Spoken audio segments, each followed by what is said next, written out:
But then when we moved to Shamshui-Po, we were not as sure it would be so easy or people would be so understanding. But we really love Shamshui-Po and think that it's like one of the coolest places in Hong Kong.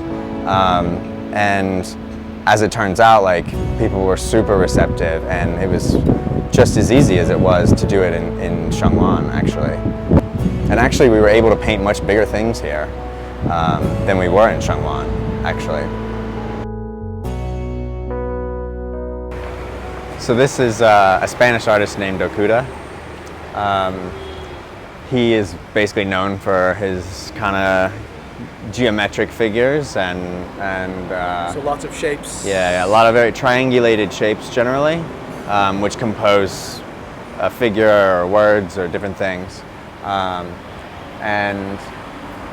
So he spent just 3 days painting this. The whole building? The whole building, and he probably could have finished it in 2.5, but he was taking it easy. And so yeah, we hired a crane, and he went up in a really tall crane and just with a lot of paint and just started painting.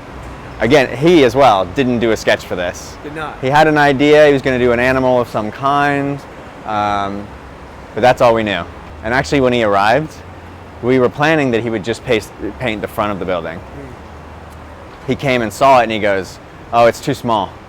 I have to paint the side also." It would have been much less impressive had it only been the front.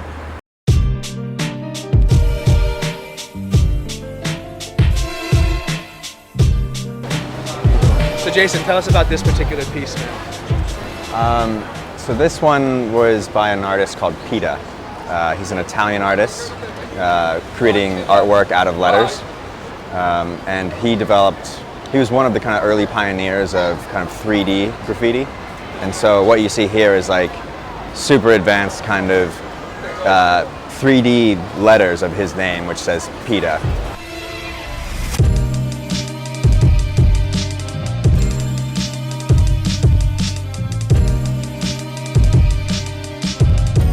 So this is by an artist named Christopher H. or Christopher Ho.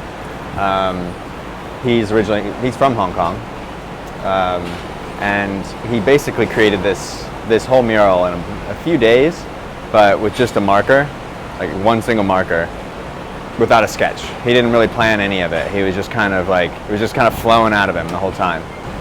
Very different style. Yeah. From the other. Yeah, totally. Very different way of working, different medium as well. Yeah. So this is by an artist named Cara Toes. Cara Toes. Yeah. She is a Belgian Chinese artist. Her parents both are from Hong Kong. And so about 4 years ago, I think, she wanted to kind of explore her roots, where her parents were from, and so she decided to move back to Hong Kong.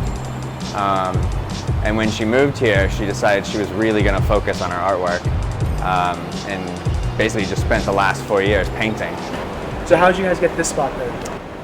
This spot, we were just literally going door to door. We were just walking around the neighborhood looking for spaces we thought would be great to paint, and we just walked inside and talked to them. Super nice people. They sell belts and accessories. Okay. Yeah.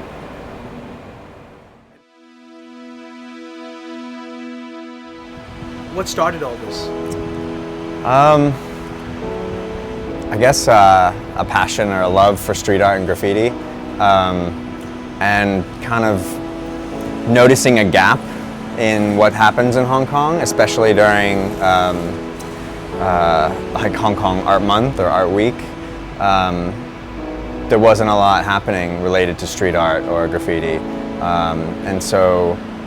and a lot of our friends are street artists, graffiti artists, and a lot of them, when they want to paint something big or want to spend a lot of time on it, they go to an abandoned building.